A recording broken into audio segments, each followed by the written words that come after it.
We've been tracking the spending bill making its way through the U.S. Capitol and the potential impact to social services. The so-called big, beautiful bill is in the Senate's hands at this point. Colorado food banks are hoping there are some rewrites to better protect, that is, SNAP benefits. Tonight, Denver 7's Danielle Kreuter is taking their concerns to lawmakers. We're really concerned and we're hopeful because we know what a critical role that both SNAP and Medicaid play in our communities.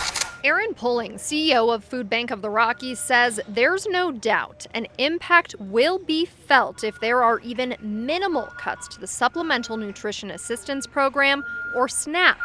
Here's a breakdown of some of what U.S. senators are now considering after the House passed legislation through. The proposed work requirement for people up to 64 years old will have a big impact. According to the Congressional Budget Office, over the next decade, it would cause a $92 billion reduction in SNAP spending and reduce SNAP participation by 3 million people. The bill currently is asking states to chip in to pay for SNAP, at least 5% of their state's cost, up to 25% in some cases. The CBO reports it would reduce SNAP spending by $128 billion, and it anticipates states could eliminate benefits for more than 1 million people over the next decade to handle that cost. Those people would likely turn to food pantries. Access to these types of programs isn't a handout. It's really trying to help fortify our collective well-being. Like Hazen Food Rescue, a local pantry that gets some of their food from Food Bank of the Rockies. If you happen to be in the same room with lawmakers who would be making this decision, what questions would you have for them? The question I would ask is that Food Bank of the Rockies is currently facing the highest rates of food insecurity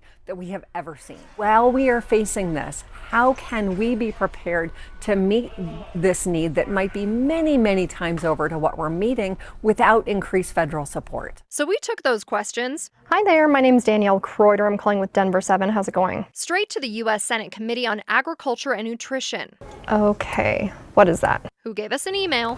As we wait for the response and a looming Senate vote, food banks are bracing for the harsh reality of any reduction to SNAP. If there are cuts to SNAP and Medicaid, while already our costs are up and our federal food sources are down, it leaves us unable to meet that need. In Denver, I'm Danielle Kreuter, Denver 7.